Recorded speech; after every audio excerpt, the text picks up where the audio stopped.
Hello everyone, welcome to my channel स्वास्थ्य का motivates. तो कैसे हैं आप सब? करीबन 10 दिन हो चुके हैं। मैंने करंट नहीं अपडेट किया और भी मैंने वीडियोस वगैरह अभी थोड़ा सा पॉज पे रख दिया था क्योंकि मुझे भी यूपीपीसीएस के पेपर देने थे, दैट्स व्हाई। पर अब जो करंट जहाँ पे मैंने स्टॉप किया था 14th ऑफ दिसंबर तक का करंट मैंने पढ़ाया हुआ है। उसके बाद मैंने स्टॉप कर दिया था। तो उसके बाद से अब कंटिन्यूएशन में आपको करंट की क्लासेस डेली मिलेंगी। जितना छूटा हुआ है वो भी मैं कवर करूंगी, तो उसके लिए आपको चिंता करने की बिल्कुल जरूरत नहीं है। जैसा कि सारे लोगों ने अब तो एनालिसिस कर ही ली है यूपीपीसीएस 2024 के पेपर की, जो कि मोस्ट अवेटेड पेपर था डेफिनेटली। तो सक्सेसफुली वो कंडक्ट हो चुका है। होप कि ये लीक ना हुआ हो, क्योंकि काफी ज्यादा सुन सुन के ऑलरेडी बहुत ज्यादा डिस्टरबेंसेस क्रिएट हो जाते हैं कि पेपर लीक हो गया। है कि नहीं? बच्चे इतनी मेहनत से जाते हैं, इतनी दूर दूर सेंटर, फिर उसके बाद क्या क्या चीजें सफर करते हैं रास्ते में, एंड देन पता क्या चलता है कि पेपर लीक हो गया। विश यही है कि ये लीक ना हुआ हो। वैसे काफी अच्छे तरीके से पेपर कंडक्ट भी कराया गया है, तो डेफिनेटली ऐसा तो नहीं हुआ होगा। बाकी गॉड नोज बेटर, है ना? सारे लोगों ने तो एनालिसिस कर ली है, तो हम भी क्यों पीछे रहे? हम भी एनालिसिस करेंगे। जीएस का पेपर नंबर 1 डिस्कस करेंगे। कैसे क्वेश्चन रहे, क्या-क्या आपने उसका आंसर मार्क किया है ना?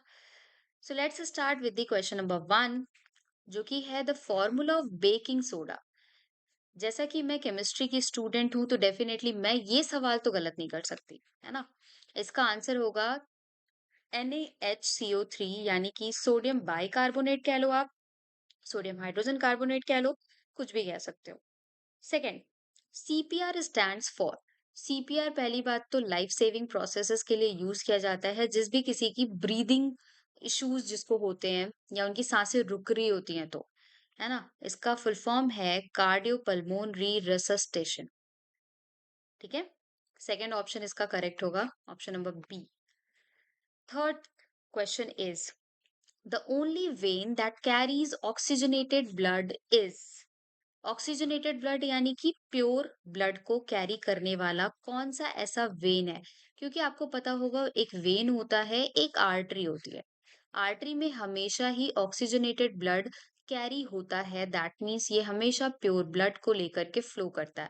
पर वेन क्या करते हैं? वेन डीऑक्सीजनेटेड ब्लड को कैरी करते हैं, दैट मीन्स ये इम्प्योर ब्लड्स को कैरी करता है अपने साथ। पर एकमात्र ऐसा कौन सा वेन है जिसमें ऑक्सीजनेटेड ब्लड फ्लो होता है? तो इसका आंसर होगा पल्मोनरी वेन। ठीक है। डायबिटीज, जो कि काफी कॉमन डिसऑर्डर है, ये कौन से बॉडी के ऑर्गन से रिलेटेड है? Answer will be pancreas. Pancreas insulin नाम का एक हार्मोन सिक्रीट करता है। ठीक है, इसी के अनबैलेंस की वजह से डायबिटीज होते हैं। Next question is question number 5। Covid 19 pandemic में कौन सा जो एक टर्म था जो यूज किया जा रहा था, तो वो था सार्स सीओवी 2। ठीक है, ये काफी ज्यादा न्यूज में रहा था, तो डेफिनेटली आप सभी के तो ये गलत नहीं हुए होंगे, ऐसी मैं आशा करती हूँ। नेक्स्ट, जो सवाल है वो है, अ बस covers first half of certain distance. ये तो पूरा पूरा फिजिक्स का क्वेश्चन यहाँ पे पूछ रखा था। स्पीड v1 सेकेंड हाफ को कवर करता है विद स्पीड v2, तो इसकी एवरेज स्पीड आपको निकालनी है। इसका आंसर होगा 2v1 v2 अपॉन में v1 प्लस v2, यानी कि डी ऑप्शन इसका करेक्ट होगा। कौन से ऐसे प्लांट्स और कौन से ऐसे एनिमल्स हैं जो कि लैंड पे रहते हैं, है ना, भूमि पर रहते हैं? उन्हें कहा जाता है टेरेस्ट्रियल हैबिटेंट्स, यानी कि स्थलीय निवासी। ठीक है। Next, the joint where the neck joins the head, यानी कि जहां पर आपका जो सिर है वो गर्दन से जहां पर जॉइंट होता है, वहां पे किस टाइप के जॉइंट प्रेजेंट है? तो इसका आंसर होगा पाइवोटल जॉइंट। पाइवोटल जॉइंट मतलब एक बॉल लाइक जॉइंट होता है, जिसमें कि हमारा गर्दन और हमारा सिर जिसके थ्रू कनेक्टेड होता है, क्योंकि आप अपने नेक को इधर उधर टर्न कर सकते हो, है ना? तो इसलिए वहां पे जो जॉइंट लोकेटेड होता है उसको हम लोग पाइवोटल जॉइंट कहते हैं। राइट। नेक्स्ट जो है आपका क्वेश्चन, वो है the disease causing micro organism. Micro organism की वजह से जो डिजीज होती है, वो कौन सा ऐसा माइक्रो ऑर्गेनिज्म है? जो कि डिजीज वगैरह क्रिएट करता है। तो इसका आंसर होगा पैथोजेंस, यानी कि रोगाणु, है ना, हिंदी में भी आप देख सकते हैं यहाँ पे। 10वां सवाल, मिल्क किस चीज का एग्जाम्पल है? तो मिल्क एग्जाम्पल है इमल्शन का, है ना। आपने सॉल, कोलॉइडल सॉल्यूशंस, ये सारी चीजें पढ़ी होंगी अगर केमिस्ट्री में, तो वहां पे आपने इमल्शन भी पढ़ा होगा। क्योंकि मिल्क जो है ना, वो दो या दो से ज्यादा लिक्विड्स का मिक्सचर होता है। मिल्क में आपको फैट भी दिखता है, मिल्क में जो फैट है वो भी डिजॉल्व्ड रहता है, तो इसलिए ये इमल्शन का एक एग्जाम्पल है। ठीक है। हाँ, इस तरीके के सवाल यूपीपीसीएस ने काफी ज्यादा दिए हैं, क्रोनोलॉजी में अरेंज करने वाले सवाल। जितने भी सवाल दिए सब में ईयर और क्रोनोलॉजी, यही चीजें इन्होंने डाल रखी है इस बार, जिसकी वजह से काफी ज्यादा प्रॉब्लम्स फेस करनी पड़ी हैं लोगों को। चलिए तो देख लेते हैं। इन्होंने डेज को भी क्रोनोलॉजी में अरेंज कर दिया है। वर्ल्ड हेरिटेज डे कब सेलिब्रेट किया जाता है? 18th ऑफ अप्रैल को। वर्ल्ड थायराइड डे कब सेलिब्रेट किया जाता है? 25th ऑफ मई को। तो और कौन सा, हाँ, international day of light celebrate किया जाता है 16th ऑफ मई को। और world no tobacco day celebrate किया जाता है 31st ऑफ मई को। तो अब आप अरेंज करो क्रोनोलॉजी में, सबसे पहले कौन आ रहा है? वर्ल्ड हेरिटेज डे आ रहा है, यानी कि वन पहले, फोर बाद में, फिर सेकंड, फिर थर्ड, यानी कि option number D will be correct. Next, ये तो न्यूज में रहा था काफी बार, तो शायद सही हुआ होगा आप सभी का, गलत तो नहीं हुआ होगा, है कि नहीं? दो लिस्ट गिवन है, दोनों को मैच करना है। तो गोपी थोटाकुरा से स्टार्ट करते हैं। इनका मैच तो यहाँ पे होगा। ये सबसे पहले इंडियन स्पेस टूरिस्ट बने थे, है ना। एंड दीपा कर्माकर, इनका नाम जिमनास्ट से जुड़ा हुआ है, तो ये फर्स्ट इंडियन जिमनास्ट हो जाएंगी जिन्होंने एशियन चैंपियनशिप में गोल्ड मेडल जीता था। तो ए का थर्ड और बी का वन, ए का थर्ड एंड बी का वन, यानी कि option number D will be correct. तो आप इस तरीके से देख सकते हो, दो अगर आपको आंसर पता है ना तो भी आप मैच कर सकते हो। नेक्स्ट जो क्वेश्चन है वो असर्शन रीजन पे बेस्ड है। असर्शन क्या कहता है? असर्शन ये कह रहा है कि 2023-24 में सिंगापुर से भारत में सबसे ज्यादा एफडीआई आया हुआ है ना। और दूसरा क्या कह रहा है? दूसरा जो ऑप्शन है वो ये बोल रहा है, the India Mauritius tax treaty amendment has brought a major shift in countries as major source of FDI to India। तो सबसे पहले तो मैं ये बता दूं कि फर्स्ट स्टेटमेंट इज बिल्कुल करेक्ट।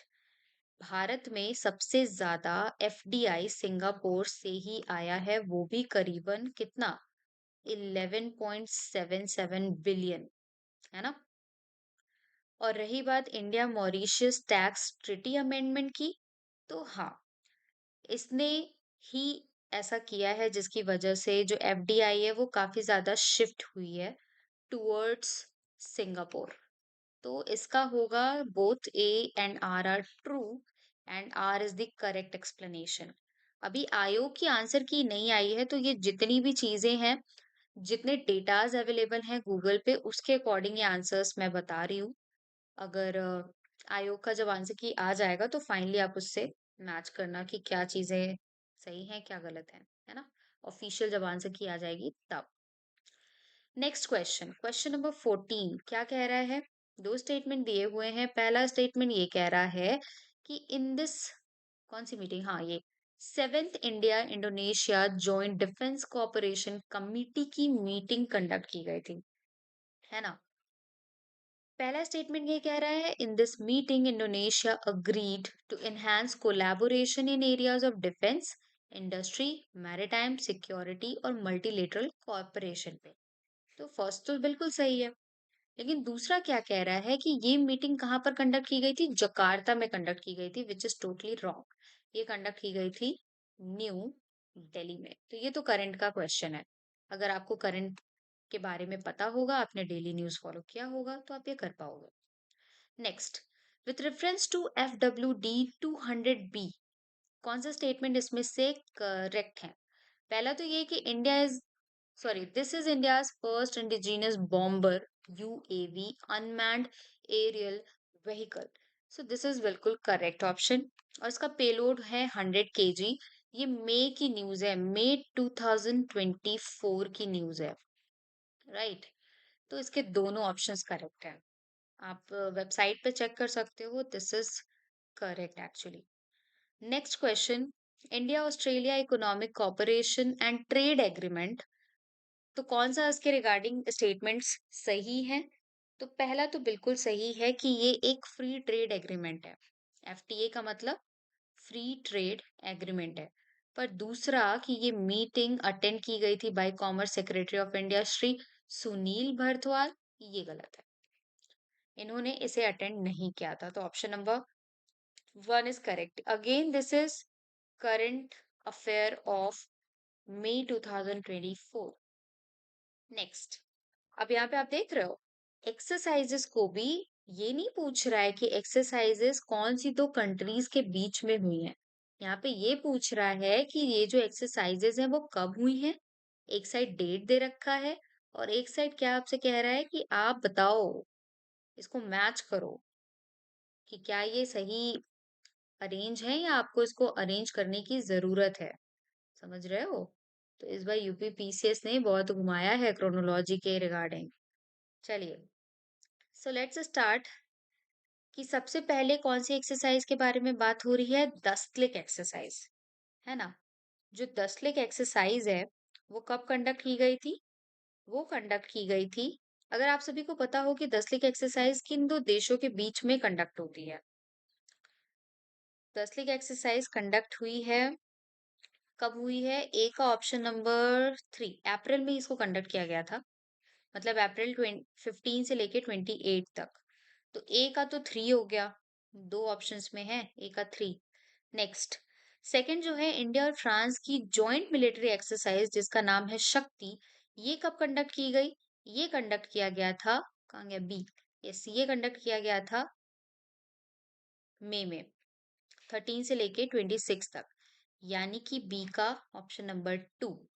सी क्या है? Harbour phase of Indo US joint exercise Tiger Triumph. Tiger Triumph कब कंडक्ट किया गया था? तो ये कंडक्ट किया गया था मार्च में। एंड जो लास्ट बचा मिलान एक्सरसाइज, सबसे पहले इस साल यही कंडक्ट हुई थी, यानी कि फेब्रवरी में। तो इसका ऑप्शन हो जाएगा 3241, यानी कि option number D is correct. Next, with reference to Shaksgam valley, Shaksgam valley, कौन सा स्टेटमेंट सही है? This valley is a strategic key region in the part of PoK, यानी कि पाकिस्तान ऑक्यूपाइड कश्मीर। क्या ये पाकिस्तान ऑक्यूपाइड कश्मीर के हिस्से में है? काफी इंपॉर्टेंट रीजन है। Second, India has launched protest against the infrastructural development being carried out by China in this valley। आप सभी को पता होगा CPEC corridor, China Pakistan economic corridor, ये कहाँ से होकर के पास हो रही है? पीओके से ही तो होके पास हो रही है। ये काफी ज्यादा मुद्दा न्यूज में रहा था, इस वजह से ये क्वेश्चन यहाँ से उठाया गया है। सो दोनों सही ऑप्शंस हैं, यानी कि both the answers are correct. Next, इस बार इस टाइप के question I don't know why इन्होंने पूछे हुए हैं, इतना डेप्थ तो आई डोंट थिंक सो कि पूछा गया होगा। डेक्कन ट्रैप पेक्युलैरिटी के रिगार्डिंग कौन सा करेक्टली मैच नहीं है? इसकी जो डेप्थ है ऑफ द अपर ट्रैप वो 450 मीटर अप्रोक्सीमेटली है। डेप्थ ऑफ लोअर ट्रैप है 150 मीटर अप्रोक्सीमेटली। मिडिल ट्रैप की डेप्थ है 1200 मीटर अप्रोक्सीमेटली। या इंटरट्रैपियन बेड्स जो है fossil of sea plants and animals के पार्ट से मिलकर के बने हैं। तो जो करेक्टली मैच नहीं है वो है ऑप्शन नंबर सी, यानी कि ये 1200 मीटर अप्रॉक्स नहीं है, राइट।